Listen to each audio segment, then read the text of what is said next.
The main precepts of Freemasonry are brotherly love, truth, and relief.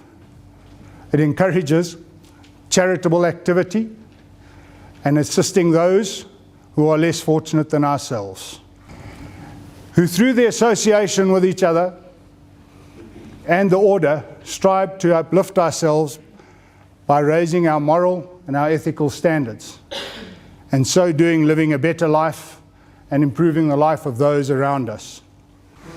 By applying these standards, these morals, and these values, we hope to come out on the other end as better people. No Freemason is ever asked to do anything which is contradictory to the laws of the land or of his own particular religion. We are not a religion. However, we do require that every member believes in a supreme being, a deity, and a life hereafter. By what name he chooses to call that deity is up to him. We are not a charitable organization. However, we do encourage charitable activity and, as I said, uplifting and assisting those less fortunate. We are certainly not politically motivated, and yet we do also encourage and approve of people who have social activities and play a meaningful role in their communities. Simply put, Freemasonry's aim is to improve the world we live in by uplifting the standards and the spiritual values of the men living in it. Furthermore, the social activities encouraged by lodges is to get together as a lodge, to bring our families together, to join together and to have our families participate and have parts of the joy of Freemasonry. I know sitting here I'm looking at several ladies, several people who I know through the fact that they're wives of Masons. Some I've been away many times with, some I've had a lot of fun with. And that is quite an important part, a very important part of what Freemasonry is. Freemasonry is many centuries old, and learned scholars do not exactly agree about precisely where or when it began. While there are those who have compelling evidence that it could well have been part of ancient Greek culture, the most commonly accepted theory is that the origins of modern Freemasonry reach back to the medieval times when the great cathedrals of Europe were built. The stonemasons who created those awe-inspiring Gothic structures formed craft guilds to protect their secrets of their trades, to help one another, and to pass on their knowledge to worthy apprentices. In 1772, the Dutch introduced Freemasonry to South Africa, and Lodge de Goede Hoop was founded and established in Cape Town. In recent times, one of the main challenges faced by Freemasonry throughout the world has been to dispel the impression it has created about itself as being a secret society. It most certainly is not. The reality is that the rules and aims of Freemasonry are available to the public. Our meeting places are well known, and our members are encouraged to speak about Freemasonry. Many of our members wear distinctive Masonic rings or lapel pins to show their pride in belonging to this ancient and honorable fraternity. It is a reality that there are signs, grips, and words which enable members to recognize one another. Proving that people are who they claim to be is a common challenge, and Freemasonry is no different in this regard from other organizations. It's true that Freemasonry does not publicize the content of the ceremonies for its various degrees, although you could certainly read about them if you chose to. Frankly, though, you should avoid the research. Freemasonry, Worshipful Master, demands that every member believes in a supreme being, but leaves each individual member to determine his own religious belief. Freemasonry has members from many different religions. Amongst us, we have Christians, Muslims, Jews, as well as Hindus. My prayer was offered up to the grand architect of the universe, and each brother has determined for himself who he deems this to be. It cannot be emphasized too strongly that Freemasonry indeed lacks the basic elements of a religion. It has no theological doctrine, and by forbidding religious discussion at all its meetings will not allow such a doctrine to develop. It offers no sacraments, does not claim to lead to salvation by its works, by any secret knowledge, or by any other means. The moral teachings of Freemasonry are acceptable to, and to the most part, encouraged by most different religions. These moral workings are combined in the Bible, the Torah, and the Quran, which are laid on our altar tonight, in equal stead. At your initiation, you are expected to belong to one lodge, but subsequently you can join other lodges or other side degrees. In every lodge, there are 2 meetings in a month: the business meeting and a ceremonial meeting. In the Board of Management meeting, the day-to-day running of the lodge is discussed, the planning of the social calendar, charity events, and the upcoming ceremonial walking. In the ceremonial walking itself, degrees are conferred on candidates, and also a new worshipful master is installed. Freemasonry has 3 basic degrees. The first degree, which is called the apprentice degree. The second degree, which is called the fellowcraft degree. And the third degree, which is called the Master Mason's degree. These degrees are conferred on candidates in 3 separate meetings. A good Mason promises to build his life and character with the same care and precision that the ancient stone masons used when they built the great cathedrals several years ago. It is also common practice for members to visit other lodges, because this enables them to increase their sphere of influence and also to learn 1 or 2 new things about the order. At the end of every Masonic meeting, members usually partake in a light refreshments, the festive board. This enables them to get to know each other better and also to discuss issues of common interest. Freemasonry uses symbolism to promote the ethical and moral principles it wishes to inculcate in its members. These symbols generally revolve around the tools of the ancient stonemasons and the materials they used during their work. Many of these symbols are very familiar to people throughout the world. Examples as "is someone on the level" or "to square an account" are fine examples of Masonic symbols. One of the greatest symbols that will ever be recognized is the traditional square and compass, universally recognized as for Freemasons. Charity, in Masonic terms, encompasses more than simply providing financial support to worthy causes. To us, charity also includes providing emotional support and encouragement. In an interconstitutional Masonic charity contributes in excess of 1 million rands towards social grants and educational bursaries each year. Internationally, Freemasonry has earned a great deal of respect for its charitable contributions, and many of the Grand Lodges have homes, hospitals, or similar facilities. In the United States, for example, Freemasons donate over $2 million a day towards charity. And amongst their many other successes, they are acknowledged as providing the world's leading facilities in the treatment of child burns. Freemasons are exhorted to practice charity in thought, word, and deed. Freemasonry has attracted many highly respected men throughout society. A few examples include Sir Winston Churchill, American presidents, George Washington, both the Roosevelts, Gerald Ford, And such kings as George VI, Edward VII and VIII,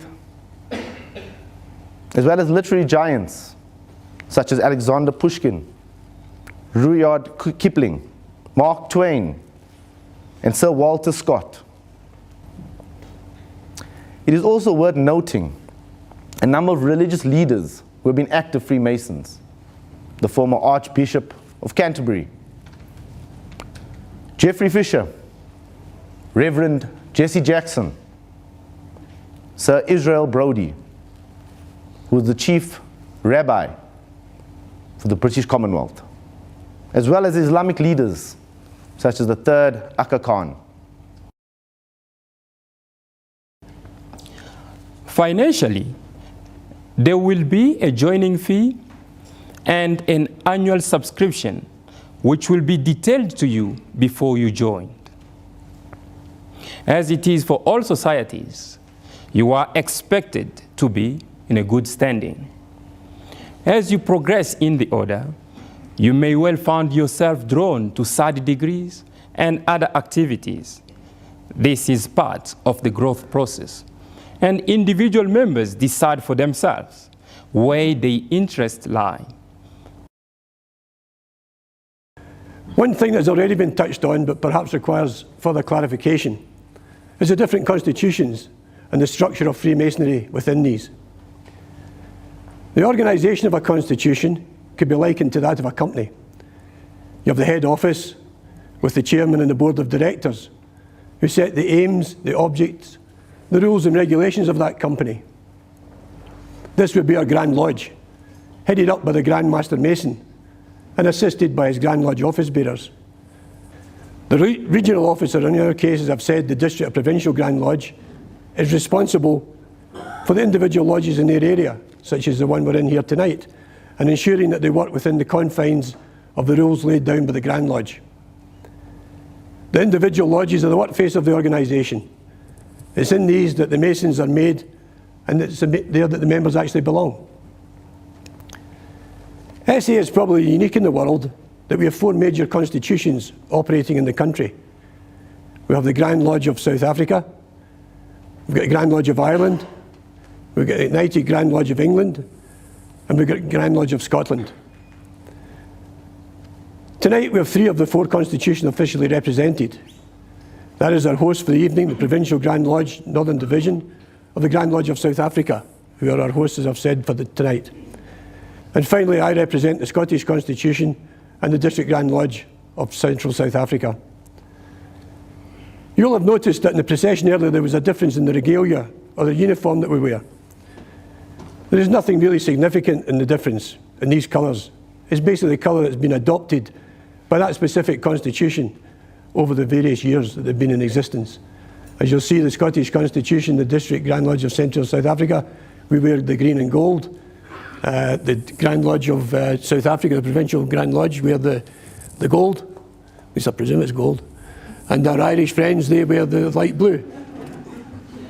Don't ask me why they're wearing light blue. We wear the green because of the nice green grass in Scotland, you know, from all the sun we get. There is no single body governing Freemasonry worldwide. Each constitution is a sovereign and independent body. However, a vast number of these bodies recognise each other as having the same principles and aims, and are said to be in amity. And as such, Masons of different constitutions are allowed to visit these. So as you can see, your craft masonry is the beginning and the end, because we've said Master Mason is the highest you get.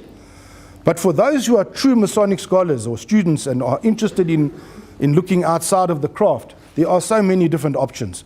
You've got the Knights Templar, you've got the military orders, you've got all sorts. Thank you. Through the various constitutions, the handing of the gloves has several symbolical meanings. In the GLSA, we turn around and I say that our deeds and our actions should be as pure and unsullied as our hands. I'm not sure how relevant that is when I see some of the Masons arrive with the gloves last washed in 2012.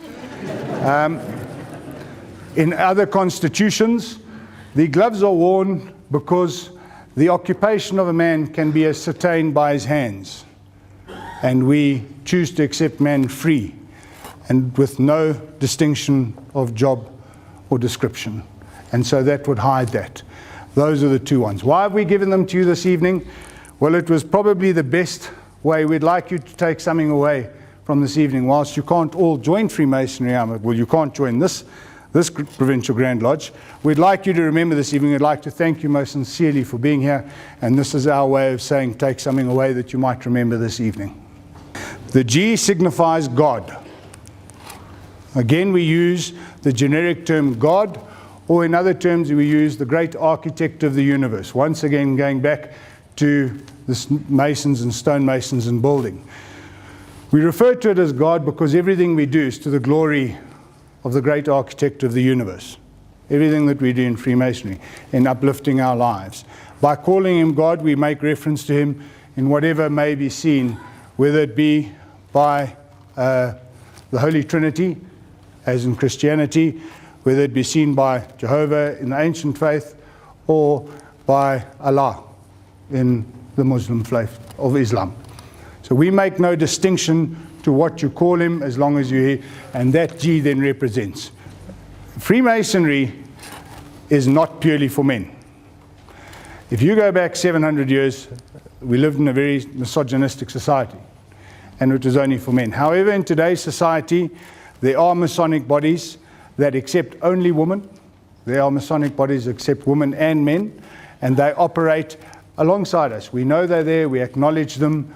In certain areas in Johannesburg, they rent out temples from us to do exactly what we do. However, as was explained by the Right Bristol District Grand Master, the Scottish, each constitution is sovereign, and we have hundreds of Grand Lodges across the world.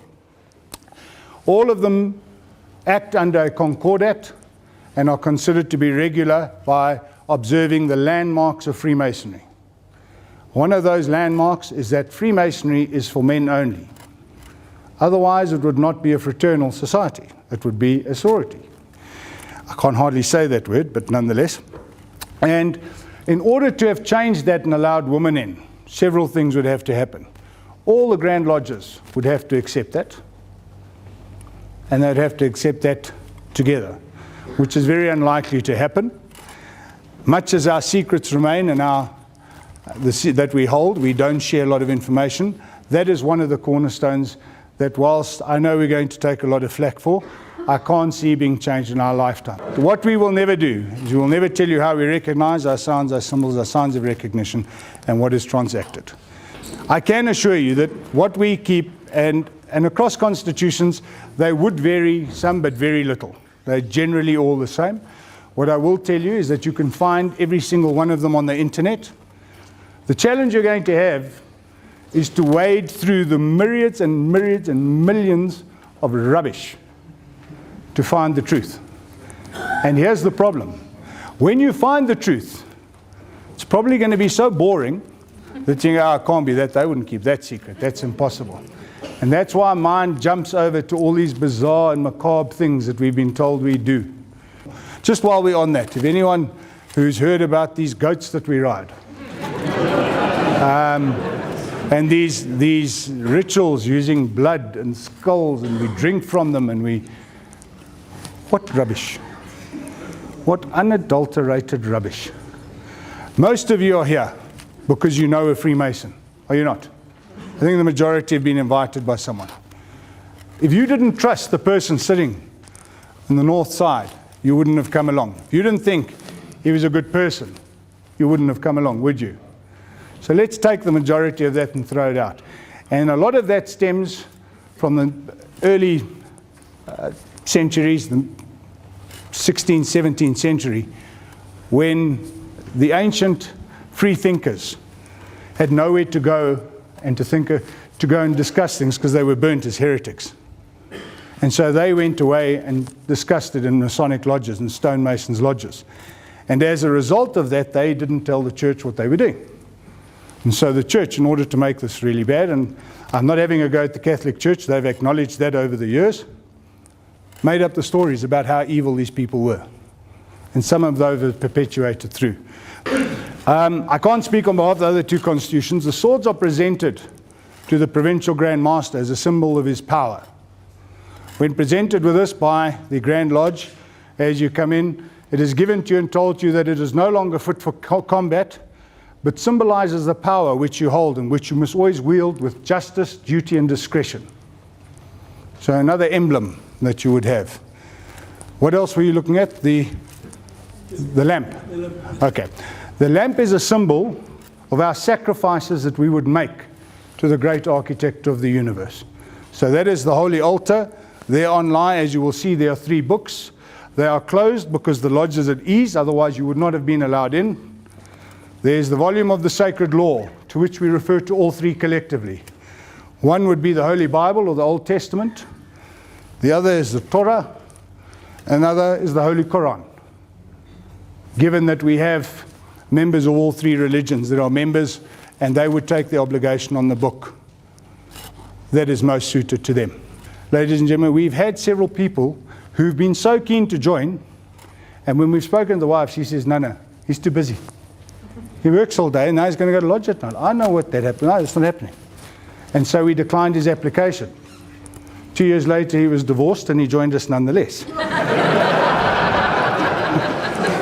And that's actually a true story. Come to your home, they would make sure that you're of suitable character, and that your fit with us is as good as our fit with you. You might well be invited to several social events, so you'd go along to a dinner or 2 where the guys will get to know you, and that process, depending on the lodge, could take anything from 3 months to a year in certain circumstances. So we really don't just, as much as we are looking for members, we're not just going to go out and take anyone. We're going to make sure that the fit is there. The east is the rising of the sun. As the sun rises in the east to open the day, so the worshipful master is there placed to open the lodge. Again, symbolism, sun rising, and that's where we start our day. The symbolism of King Solomon, all of stonemason and Freemasonry started at the building of King Solomon's temple, going back thousands of years. And the accepted first master of Grand Master of Freemasonry was a man called Hiram Abiff. He was the architect of that great temple. And so when we talk about King Solomon's chair, the worshipful master is placed there as the representative of King Solomon for his wisdom and his guidance. Okay. All right, just another quick one. Just further to that, if the question doesn't come up, you'll notice that the apprentices sit in the northeast corner. Yeah? The northeast corner is the cornerstone of any building that was built by the ancient stonemasons. That was where the first stone was placed. And it was from there that the rest of the building was built. So, as an apprentice Freemason, as you begin your journey, that is the foundation, and that is where he would be seated.